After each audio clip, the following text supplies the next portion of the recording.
আসসালামু আলাইকুম ওয়া রাহমাতুল্লাহি ওয়া বারাকাতুহু। ওয়ালাইকুম আসসালাম।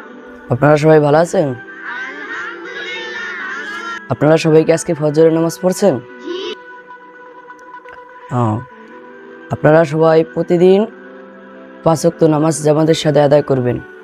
মা বাবার খিদমত করবেন, মুরব্বির সাথে ভালো আচরণ করবেন, রাস্তায় লোক দেখলে সালাম দিবেন, আর মা বাবার সাথে বেয়াদবি করবেন না, হারাম খাবেন না, হালাল খাবেন, হারাম পথে চলবেন না, হালাল খাবেন।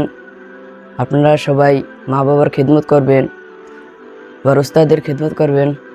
আপনারা সবাই 5 ওয়াক্ত নামাজ জামাতের সাথে আদায় করবেন, তাহলে আপনারা দুনিয়াও পাবেন, আখিরাতও পাবেন। যাই হোক, আজকে আমার সময় কম, বেশি কথা বলতে পারবো না। আখির দাওয়ানা আলহামদুলিল্লাহি রাব্বিল আলামিন। আল্লাহুম্মা আমিন বিরহমাতিকা ইয়া আরহামার রাহিমিন। এখন তোমরা যাও।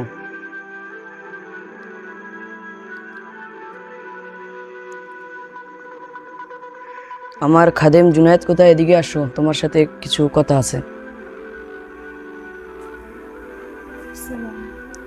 ওয়ালাইকুম আসসালাম।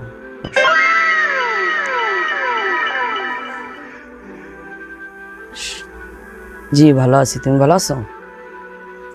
তোমার সাথে কথাটা ছিল কি, যে অনেক দরবারে এরকম মুরিদ বেশি, আমার দরবারে তো মুরিদ নাই, এখন কি করতে পারি? আমার মাথায় একটা বুদ্ধি আসছে। তুমি মরার ভান করে শুয়ে থাকবা, আমি তোমাকে কুম বিজনিল্লাহ বলবো, তুমি উঠে পড়বা, উঠে দাঁড়াইবা, দাঁড়ায় সম্মানিত এলাকাবাসী, আসসালামু আলাইকুম।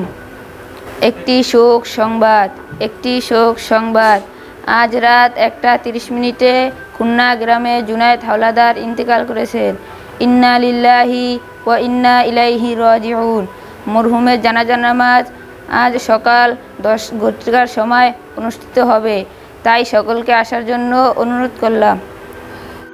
আমাদের বাইক আছে, পাওনা দাওনা থাকলে আমাদের সাথে যোগাযোগ করবেন, আমরা ইনশাআল্লাহ তার পরিশোধ করে দিব। এখন জানাজা শুরু হবে, ইমাম সাহেবকে ডেকে নিয়ে এসো।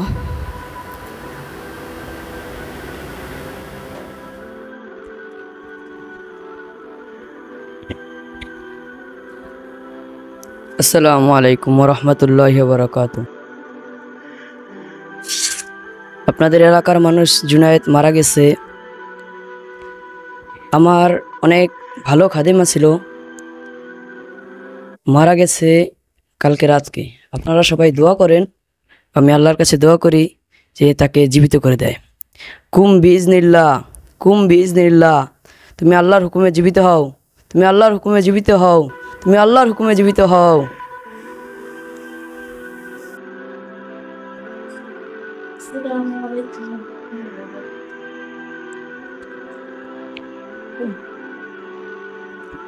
রে ভাই, হুজুরে তো অনেক কেরামতি জানে, মরা মানুষের জেতা খুঁজে লাইছে। ওরে ভাই, হুজুর তো কেমন বলা মানুষ যেটা কেটে লাগছে। আমার পরিচারা কই, আমিন এদিকে এসো।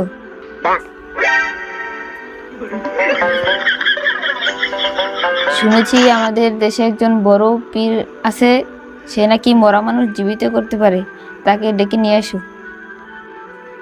আপনি নাকি মরা মানুষ জীবিত করতে পারেন, বাদশা আপনাকে দরবারে যাওয়ার জন্য অনুরোধ করলো। আসসালামু আলাইকুম। বসো। শুনছি তুমি নাকি মরা মানুষ জীবিত করতে পারো, তাই আমার দরবারে তোমাকে ডেকেছি। আমার দেশে অনেক সৈন্যরা মারা যায়, তোমাকে চাকরি দিলাম, তুমি সৈন্যদেরকে খালি জীবিত করবা। জি, তাহলে আমি আসি। ঠিক আছে। হায় বাসায় আমারে কি কাম দিল, আমি তো আমার পর্যন্ত বাহানা করছিলাম, সেজন্য বাসায় আমারে তার সৈন্যদেরকে জীবিত করতে কইছে। আমি এখন কি করে করব? যদি থাকি আমার তো মাথা যাইব, আজই আমি দেশের তো পালাইব।